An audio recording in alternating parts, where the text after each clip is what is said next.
Buenas noches, doctor Renzo. Buenas noches, doctor. Buenas noches, doctor. Buenas noches, Carolina. Buenas noches, doc. Buenas noches, doctor.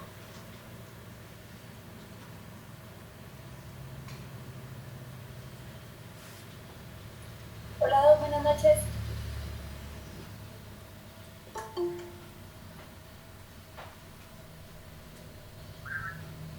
¿En qué tema quedamos ayer, doctores?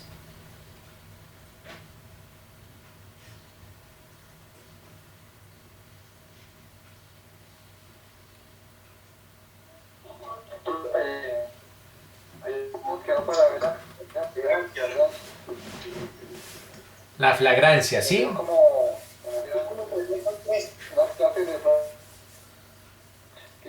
Recuerda que vamos al artículo 3. Listo, pero no hemos...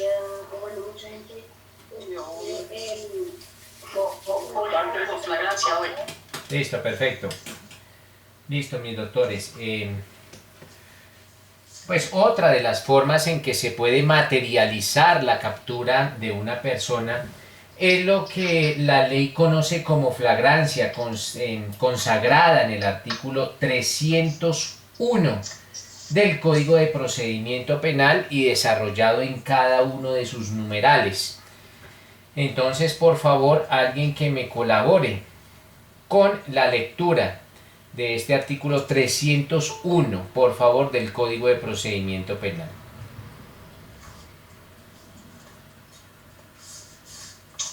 ¿Mayo qué?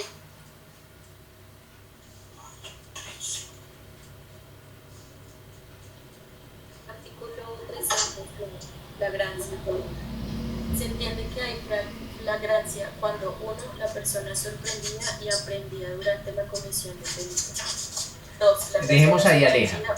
Aleja, por ahora primero ese numeral, el numeral primero del artículo 301, mis doctores.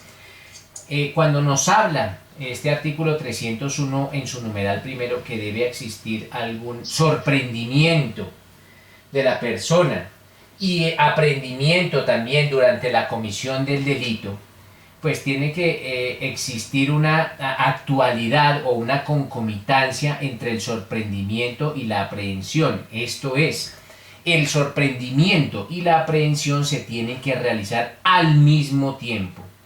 ¿Listo, mis doctores? La doctrina consagra a este numeral primero del artículo 301 como la definición estricta de flagrancia. Entonces, si ustedes van a remitirse a los libros sobre derecho procesal penal, el concepto de flagrancia doctrinal estrictamente es ese, el consagrado en el numeral primero del Código de Procedimiento Penal. Numeral segundo, Alejandra, por favor.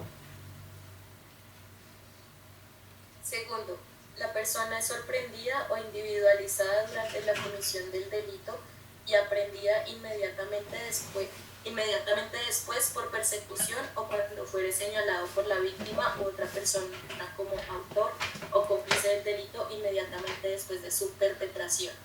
Listo. Entonces, mis doctores, tal y como indica este numeral segundo, debe existir inicialmente un sorprendimiento o individualización de la persona capturada, una persecución o el señalamiento inmediato por parte de un tercero y la captura inmediatamente después, ya sea de la persecución o ya sea del señalamiento.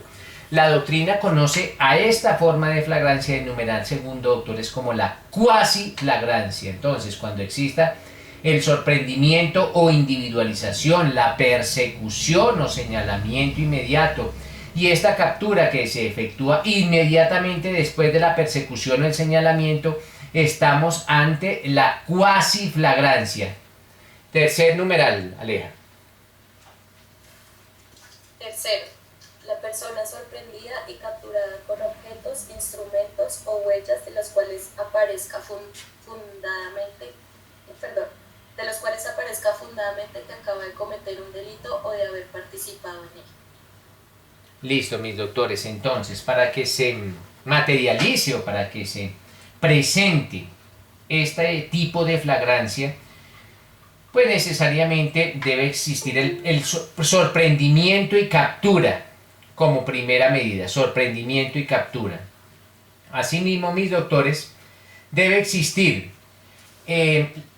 huellas, objetos o instrumentos que tengan una relación con el delito. Entonces, aparte de ese sorprendimiento y captura, pues también, espérenme que hasta ahora están entrando muchos alumnos. Primero, el sorprendimiento y captura. Segundo, huellas, objetos o instrumentos relacionados con el delito. Tercero, que aparezca o fundadamente o se infiera o exista alguna posibilidad fundada de la intervención de esta persona en el delito que indique que lo acaba de cometer. Estos son en lenguaje etéreo, esto es un lenguaje que no se explica suficientemente. Mire ese doctor, es que dice que acaba de cometer o participar en un delito. No se sabe hasta dónde se hace extensiva esta alocución o esta palabra o este vocablo de acaba de cometer el delito. La doctrina, mis doctores, concibe a esta especie de flagrancia como la flagrancia inferida, de inferir. Sigamos, Alejandra, por favor. Cuarto, la persona es sorprendida o individualizada en la comisión de un delito en un sitio abierto al público a través de la grabación de un dispositivo de video y aprehendida inmediatamente después. La misma regla operará si la grabación del dispositivo de video se realiza en un lugar privado con consentimiento de la persona o personas que residan en el mismo.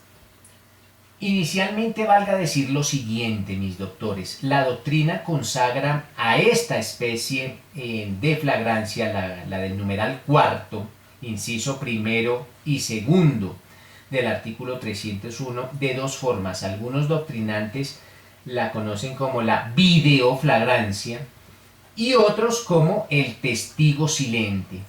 Inicialmente los doctrinantes, cuando empezaron a estudiar este numeral cuarto del artículo 301, la llamaban testigo silente, pero últimamente algunos doctrinantes también la conocen como la videoflagrancia. Nos acaba de leer Alejandra que como requisitos para su materialización inicialmente se debe producir la aprehensión en un sitio abierto al público, debe existir un sorprendimiento o individualización, un registro de grabación en video, que la captura se efectúe inmediatamente después de la comisión del delito. Y ya el segundo inciso nos habla cuando el sorprendimiento se lleva a cabo en un sitio privado. Y pues básicamente debe existir esto, la individualización o sorprendimiento, al igual que en el inciso primero, un registro de grabación en video, el consentimiento del residente del lugar privado y la captura inmediatamente después de la comisión del delito. Entonces, por si ustedes necesitan ahondar al respecto, mis doctores, esta especie de flagrancia es conocida como testigo silente o videoflagrancia. Y el último numeral, por favor, Alejandra. Doctor. Sí, cuénteme, doctor. Doctor, respecto al testigo silente, pues, bueno, yo consulté y leí la Corte Suprema de Justicia, la 25992, donde la Corte expresa que es una categoría especial de testimonio denominado testigo silente. Dice textualmente que las filmaciones o grabaciones de voz e imagen por cualquier medio técnico de acontecimientos al mismo tiempo que ocurren cuando se aducen como medios probatorios conforman una categoría especial de evidencias denominadas en la doctrina testigo silente. Es factible que el testigo silente opere como evidencia autónoma. Y poner el ejemplo en el caso de un hurto, revisaban las cámaras de seguridad de un almacén para identificar y determinar los hechos y las acciones. Y termina diciendo la Corte que si la película, la fotografía o el registro fílmico es un testigo silente de la comisión de un delito que se proyecta o exhibe en el juicio oral y se pregunta por los observadores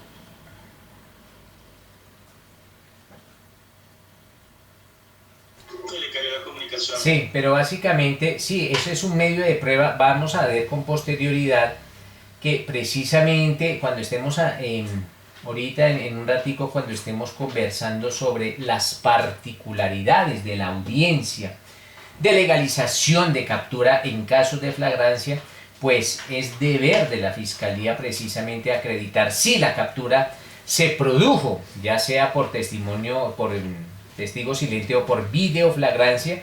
Pues este registro de grabación en video se convertirá en un elemento de prueba, en un documento que servirá efectivamente para demostrarle al juez de control de garantías que efectivamente se materializó o se produjo esta forma especial de flagrancia. Por último, el numeral quinto, Alejandra, por favor, del 301. Listo, quinto. La persona se encuentra en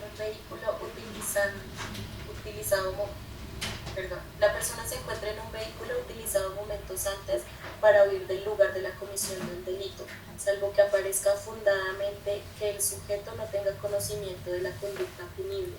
Parágrafo. La persona que incurra en las causales anteriores solo tendrá un cuarto de beneficio de que trata el artículo 351 de la ley 906 de 2004.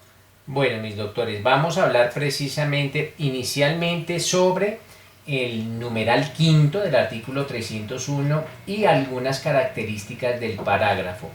Básicamente, esta especial forma de flagrancia del numeral quinto se conoce por la doctrina como la flagrancia por huida en vehículo. Y pues tal como nos acaban de leer, pues se describe básicamente o se enuncia por parte del legislador que lo inicialmente necesario es una descripción de qué, del vehículo que fue utilizado momentos antes para la huida, tras la perpetración del delito, lógicamente. Segundo, se necesita un hallazgo de la persona dentro del vehículo. Y tercero, que aparezca o por lo menos se infiera fundadamente que esa persona capturada tiene conocimiento del delito. ¿Esto con base en qué? Pues con base en las particularidades, cómo se presenta la aprehensión y en algunos elementos materiales probatorios, evidencia física o información legalmente obtenida que posea el fiscal, que precisamente acredite que por lo menos fundadamente se puede inferir que esta persona capturada tiene conocimiento del delito. Con relación al parágrafo del artículo 301, pues precisamente esa fue la modificación que le hizo el artículo 57 de la ley 1453 de 2011 a este artículo, al artículo que nos trae determinada la flagrancia. ¿Y en qué aspecto? Pues básicamente en el sentido que si una persona se captura en flagrancia y en el primer escenario o en la primera oportunidad que tiene el capturado para allanarse a los cargos, esto es la audiencia de imputación que vamos a estudiar ojalá el día de mañana o hoy si alcanzamos, ese es el primer escenario o la primera oportunidad que tiene el capturado de allanarse a los cargos.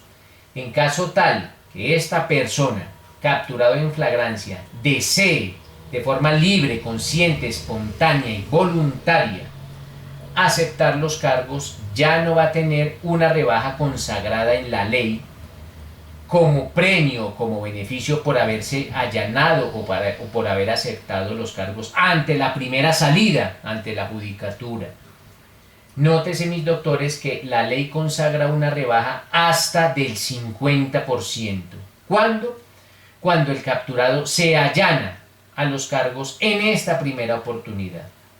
Sin embargo, el parágrafo del artículo 301 indica que cuando la persona se encuentre capturada y esa captura se haya producido en situación de flagrancia, ya la rebaja no será de hasta un 50%, será un cuarto de ese porcentaje, un cuarto del 50%. Esto es un 12.5% de rebaja. Asimismo, para todas las oportunidades en las cuales el procesado tiene la posibilidad de allanarse a los cargos. esta modificación que se le realizó al artículo 301 fue muy debatida por parte de los jueces, por cuanto muchos consideraron que se trataba de una flagrante violación al artículo 13 constitucional, que ustedes saben que nos habla sobre el derecho a la igualdad. ¿Por qué? Porque trataba con un rasero distinto a la persona capturada mediante orden que a la persona capturada en flagrancia.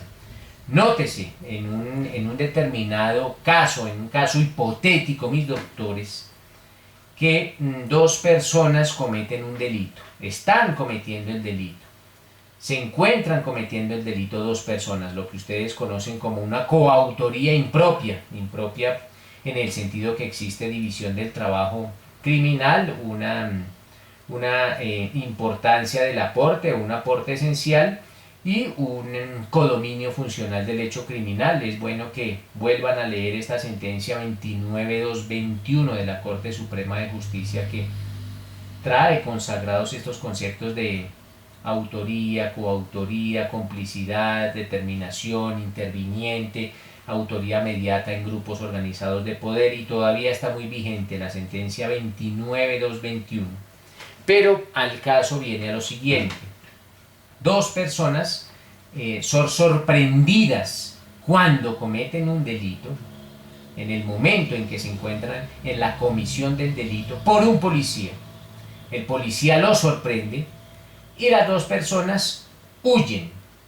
Desafortunadamente, como se trata de un solo policial, pues los malhechores, por decir algo, huyen en direcciones distintas. Al policía solo le queda una opción: perseguir a alguno de los dos. En un caso que llegue a capturar al procesado que efectivamente estaba persiguiendo, pues esta persona será judicializada. Y la judicialización consistirá, entre otros aspectos, en colocarla a disposición de un fiscal, como lo vamos a ver ahorita a continuación, que lo trae consagrado el artículo 302, y eventualmente la audiencia de legalización de captura. Si esta persona que fue capturada en flagrancia por el policía aceptare los cargos, pues ya no le van a hacer una rebaja de hasta el 50% de la pena, sino va a tener un derecho de rebaja del 12.5%. Contrario a si el otro procesado, el que logró huir, se adelanta a una investigación, se logra su identificación o su individualización, el fiscal logra una orden de captura contra este otro procesado y efectivamente esa orden de captura se materializa y es capturado el otro malhechor, el que logró huir. Pues como el otro malhechor no fue capturado en flagrancia, pues ante una eventual aceptación de los cargos o ante un eventual allanamiento, este procesado sí tendrá una rebaja de hasta el 50%. Esas fueron las razones por las cuales algunos jueces o muchos jueces de la República consideraron que el parágrafo del artículo 301 del Código de Procedimiento Penal atentaba contra el derecho fundamental a la igualdad consagrado en el artículo 13 constitucional. Sin embargo, la Corte Constitucional, bajo la tesis de la libertad de configuración legislativa, pues aceptó o declaró exequible este parágrafo del artículo 301. Entonces, por ahora, lo que nos rige es precisamente esa distinción de trato. La distinción de trato que se presenta entre el capturado en flagrancia y el capturado mediante orden escrita cuando se presenta un allanamiento a los cargos en lo atinente a la rebaja de la pena. Entonces, cuando una persona sea capturada mediante orden escrita de autoridad competente y se allane a los cargos en la primera oportunidad, tendrá una rebaja de hasta el 50%. Y contrario al anterior, cuando la persona sea capturada en flagrancia y se allane a los cargos, pues la rebaja será del 12.5%. ¿Alguna pregunta con relación a lo anterior, mis doctores? Sí, doctor. Cuénteme. No me quedó bien claro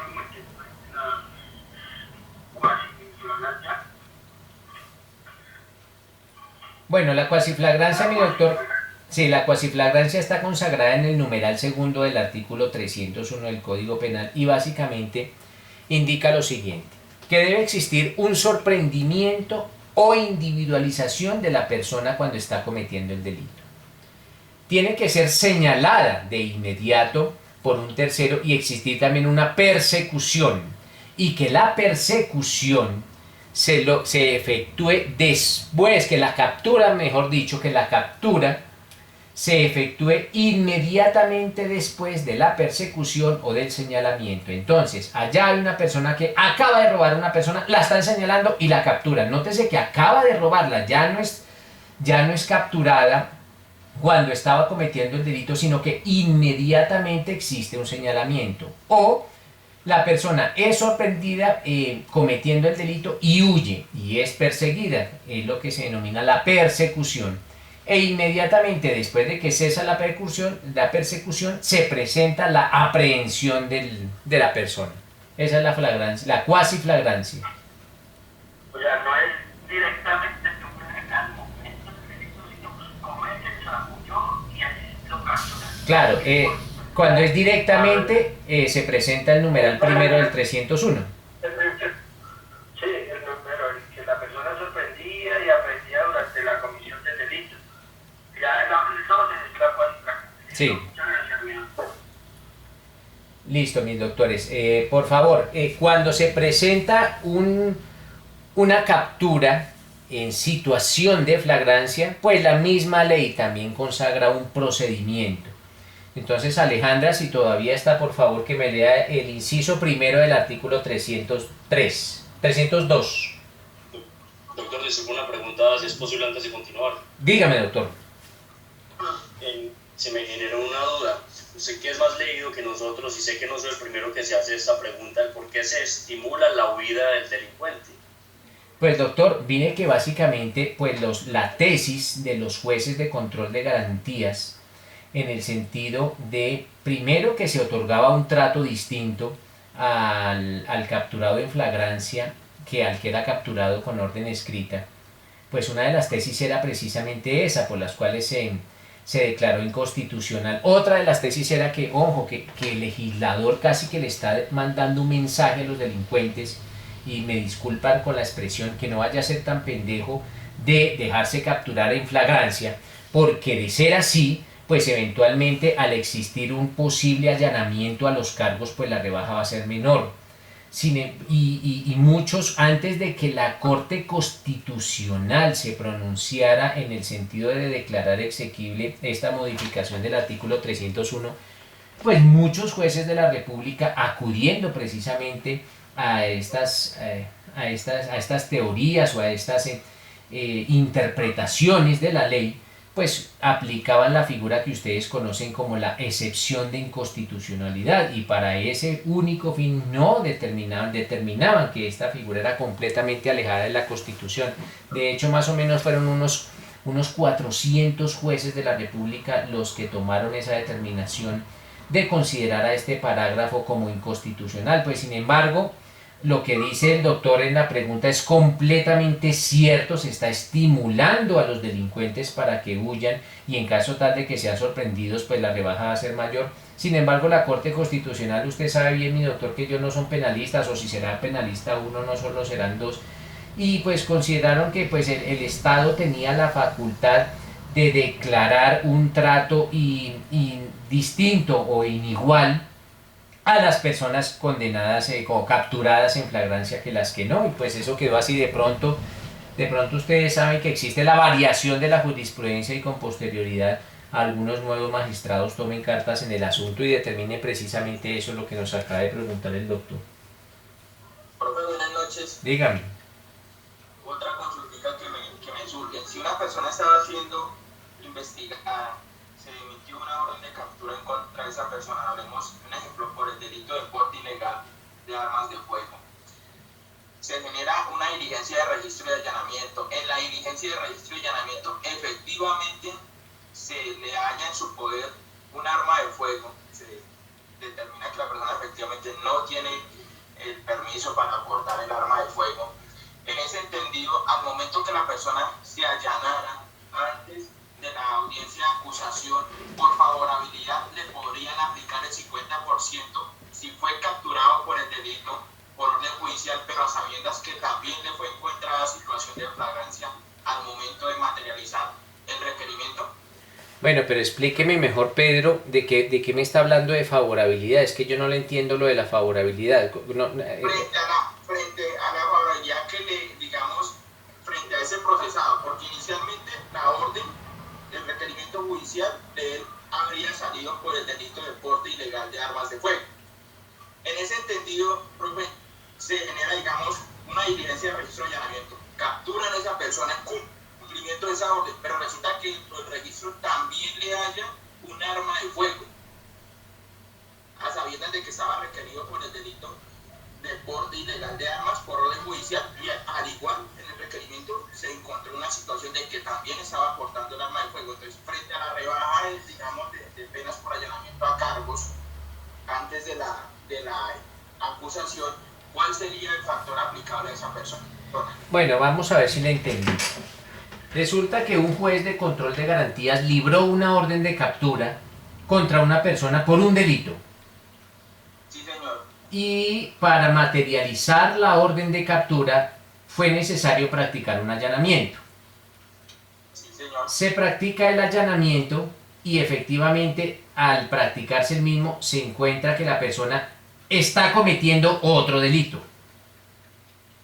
En este caso el mismo delito, el mismo tipo penal de porte ilegal de armas de fuego. Por eso, pero si una persona es capturada por el presunto delito de porte ilegal de armas de fuego y lo allano y precisamente le encuentro el arma de fuego, ¿por qué estaría cometiendo otro delito? Digamos, se determina, profe, en ese momento que el arma, digamos, la que portaba en el momento de la captura, del allanamiento, era un arma diferente a la que se ha logrado establecer dentro de las actividades investigativas que portaba él, por la cual se le emitió. Listo, Pedro. Bueno, venga, lo primero que pasa es que él no está cometiendo un delito. Aquí está cometiendo dos delitos. Entonces, un delito, al momento de la captura, se tendrá que especificar por parte del fiscal que una captura se produjo en virtud de una orden escrita de autoridad competente. Y la otra captura se produjo, que la misma captura, pero en el otro delito, se produjo en flagrancia. Luego, al momento de allanarse a los cargos, si se allana los cargos del delito por el cual se efectuó la captura, esto es la orden escrita, pues tendrá derecho al 50% de ese delito. Y del otro delito, si se allanan los cargos, pues tendrá una rebaja del 12.5%. No utilicemos el término de la favorabilidad, porque la favorabilidad implica es la coexistencia de dos normas pero distintas en el tiempo. Ojo, que primero exista una norma y posteriormente exista otra y yo tenga que traer una norma o aplicar una norma actual a un hecho pasado. En este caso no, existen dos normas vigentes, efectivamente, pero pues se produjo una captura por dos delitos, la primera con orden y la segunda con flagrancia. Entonces, si se allana uno de los delitos, hasta el 50%, y si se allana el otro delito, hasta el 12.5%, pero son dos delitos distintos. Y si en determinado momento la defensa de esa persona, quien nos estaría representando, lograra acreditar que efectivamente se trataba de la misma arma de que se investigó en el proceso por la que se le emitió la orden de captura, ¿cuál sería el factor a aplicar? No, doctor, si es que el delito de porte ilegal de armas es un delito de conducta permanente, entonces si es la misma arma, pues solo estamos hablando de un delito. De uno solo, sí. Es como la persona que se le libra orden de captura para... Entonces, en ese caso... Es como, mire, nótese que a una persona se le libró una orden de captura por el delito de secuestro. Y llegan y lo allanan y efectivamente se dan cuenta pues de que tenía el secuestrado allá, pues es un delito, es un solo delito, sino que es un delito que se comete con el transcurrir del tiempo. En ese caso sí tendría derecho al 50%. Si es con orden escrita, sí, claro que sí. Bueno, Bueno, antes de proseguir con el procedimiento en caso de de flagrancia, y ya que me habló Pedro, resulta que Pedro no me acordó y vamos a hablar de una especie de captura que trae consagrado el Código de Procedimiento Penal en su artículo 300. Eso se me había quedado en el tintero el día de ayer. El artículo 300 del Código de Procedimiento Penal trae consagrada una especial forma de captura que se denomina la captura excepcional. Y esta captura excepcional se presenta cuando el fiscal, por algún motivo casi que de fuerza mayor, no ha podido ubicar al juez de control de garantías para que este funcionario libre la orden de captura. Nótese que nosotros ya estudiamos la diligencia de solicitud de orden de captura. Y estudiándola, pues nos dábamos cuenta que solamente una orden de captura la puede librar un juez de control de garantías. Pero allá el artículo 300 del Código de Procedimiento Penal trae una especial situación o una muy excepcional situación que se presenta precisamente cuando el fiscal no ha podido ubicar al juez de control de garantías y se puede llegar o está dentro de las atribuciones del fiscal que él libre la orden de captura. Leamos por favor en voz alta ese artículo 300 del Código de Procedimiento Penal.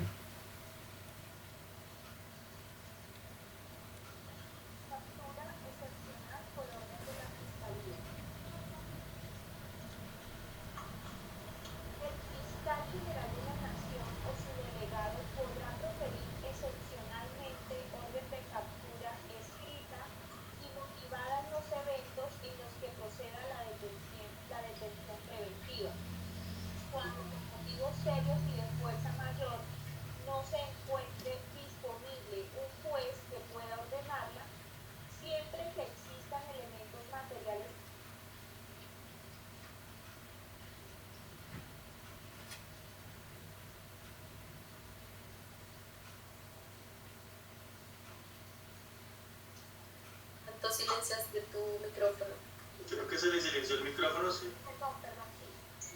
¿Hasta dónde quedó? No, volvamos a empezar, Antonia, por favor. Artículo 300.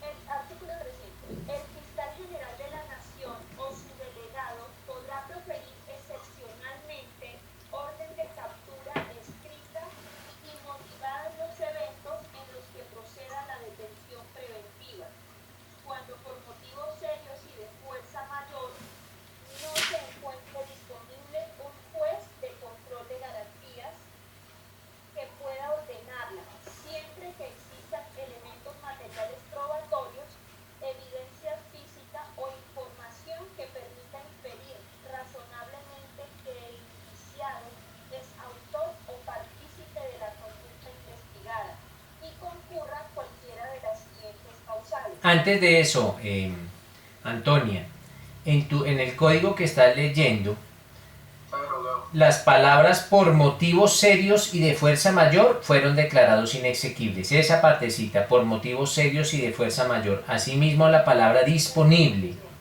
Entonces, esas palabritas, pues obviémoslas que fueron declarados inexequibles. Ahora sí, dame las causales por las cuales se puede librar esta orden excepcional por parte de la Fiscalía.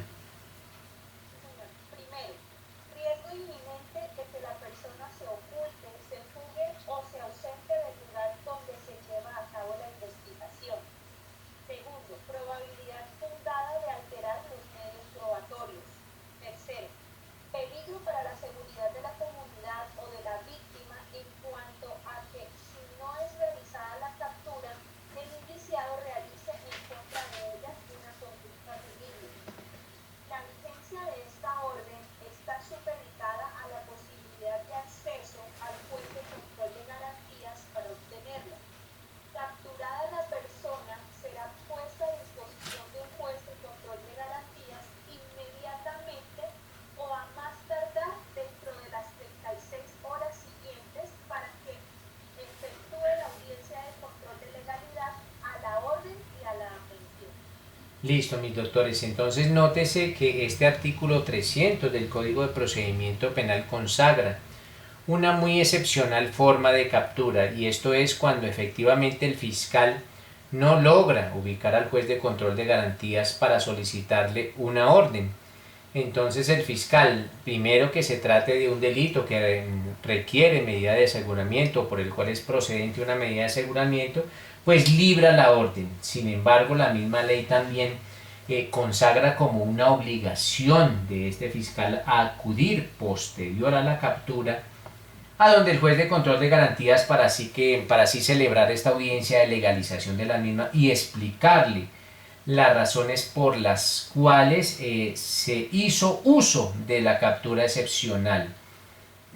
Esto más que todo para los municipios que se encuentran muy retirados y pues es muy difícil encontrar un juez de control de garantías para tal fin, para que se haga el menor uso de esta figura. Por allá el Consejo Superior de la Judicatura creó unos jueces que se denominan los jueces de control de garantías ambulantes y ellos tienen competencia en un determinado circuito precisamente para que no se haga uso tanto de esta figura.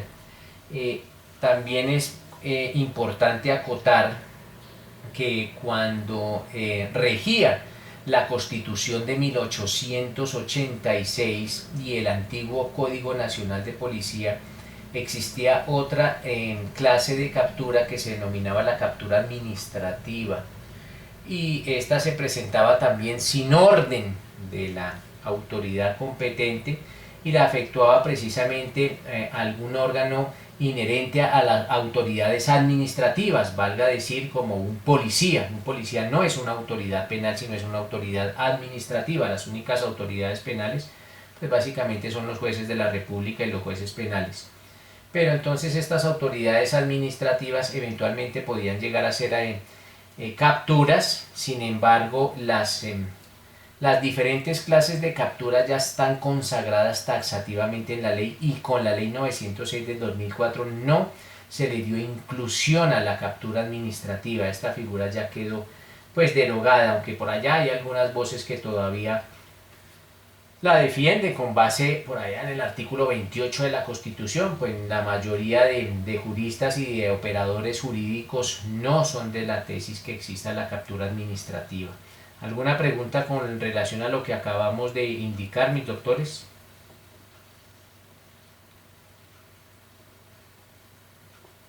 Listo, entonces, cuéntenme. El juez, entonces, en ese caso, cuando se llega a hacer la audiencia de legalización, el juez podría, si no está bien sustentada esa orden que profirió el fiscal, podría decretar o podría declarar en su decisión que la orden de captura no es legal teniendo en cuenta ciertos motivos. Sí, si el fiscal al momento de realizar la audiencia de legalización no le sustenta suficientemente y con unos elementos de convicción efectivamente serios y de peso que demuestren que le fue imposible ubicar al juez de control de garantías, el juez declara la ilegalidad del procedimiento de captura. Listo, mis doctores. Entonces ahora artículo 302, inciso primero, si todavía se encuentra Alejandra en clase, inciso primero, por favor. Sí, doctor. Bueno. Artículo 302, procedimiento en caso de flagrancia. Cualquier persona podrá capturar a quien sea sorprendido en flagrancia. Listo, hasta ahí. Nótese, mis doctores, que una captura en flagrancia la puede realizar cualquier persona, ya no se va a necesitar que participe la autoridad. Cualquier persona puede practicar una captura en flagrancia, pues acorde con las voces del inciso primero del artículo 302. Segundo inciso, Alejandra, por favor. Cuando sea una autoridad la que realice la captura, deberá conducir al aprendido inmediatamente o a más tardar en el término de la distancia ante la Fiscalía General de la Nación. Acá está consagrado en este inciso, mis doctores, lo que ustedes conocen como la línea de tiempo. Entonces, básicamente se indica que cuando es la autoridad la que realiza el procedimiento de captura, pues debe poner a este capturado a disposición de un fiscal. Dice la norma, inmediatamente o a más tardar en el término de la distancia. Esto no se cumple a cabalidad por una razón, cuando es la autoridad la que realiza el procedimiento de captura, pues se necesita básicamente primero diligenciar unos formatos tendientes primero a materializar los derechos de la persona capturada.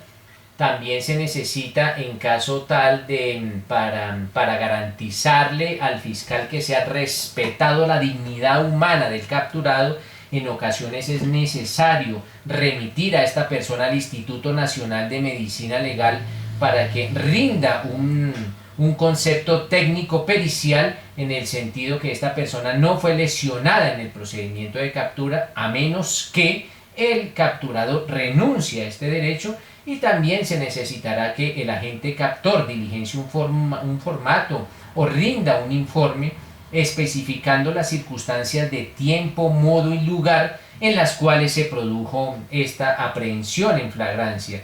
Lógicamente, mis doctores, el diligenciamiento de estos formatos pues llevará un tiempo. Asimismo, si el capturado se encuentra lejos de las instalaciones de la fiscalía y no se cuenta con una patrulla, pues se tendrá que esperar la patrulla que se encuentre disponible mientras llega y es trasladada la persona a la sede de la fiscalía para precisamente materializar el poner a disposición del capturado de un fiscal general de la nación. Entonces, siempre y cuando pues el agente captor sustente que este tiempo lo ha empleado en algunas gestiones propias de precisamente el procedimiento de captura y que se dé un plazo razonable, pues no se tiene que declarar la ilegalidad de la captura porque no se colocó inmediatamente después. No, se tendrán que estudiar las circunstancias de cómo se produjo la captura y qué fue lo que hizo el agente captor o qué labores realizó, y que pues precisamente determinaron que transcurriera un determinado tiempo. Tercer inciso, por favor. Cuando sea un particular quien realiza la aprehensión, deberá conducir al aprehendido en el término de la distancia ante cualquier autoridad de policía. Esta identificará al aprehendido, recibirá un informe detallado de las circunstancias en que se produjo la captura y pondrá al capturado dentro del mismo plazo a disposición de la Fiscalía General de la Nación. Entonces, mis doctores, cuando ya no es la autoridad, sino es un particular el que procede a capturar en flagrancia, ya el término es el de la distancia. Entonces, mis doctores, si ustedes en este momento no son autoridades y capturan a una persona, pues procederán inmediatamente en el término de la distancia. El término de la distancia lo implica que pues llamar inmediatamente a la policía para que se haga presente en el lugar de los hechos y pues el policía ya proceda a individualizar y a seguir con los rituales para poner a esta persona a disposición de un fiscal. O si estamos en una zona rural y es imposible llamar a la policía, pues lo tendrán que pues remitir a la estación de policía o a la oficina de policía más cercana. Sigamos, por favor, Alejandra.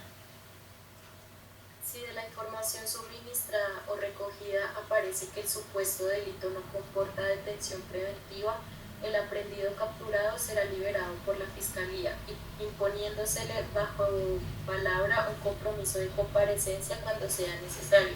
De la misma forma se procederá si la captura fuera ilegal. Entonces, mis doctores, en caso tal que se trate de una captura por un delito que no comporta detención preventiva, pues la persona quedará libre, pero esto no implica que se inicia un proceso penal en su contra. Asimismo, mis doctores, si la captura es ilegal, pues tampoco indica que la persona vaya a quedar desvinculada del proceso penal. Se seguirá el proceso penal, pero con la persona en libertad. De igual forma, mis doctores, nótese que cuando se presenta una presunta flagrancia, el primer funcionario llamado a determinar si efectivamente la captura se produce en flagrancia o no es el fiscal. Un ejemplo. Un policía captura a una persona en situación de flagrancia.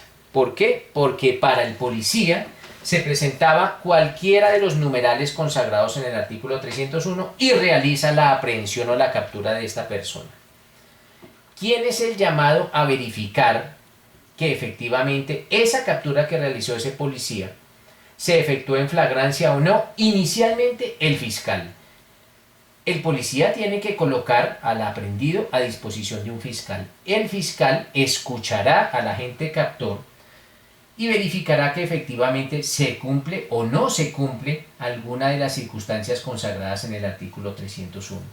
Si el fiscal inmediatamente advierte que esta captura no fue realizada en flagrancia, pues procede a dejar a libertad al procesado.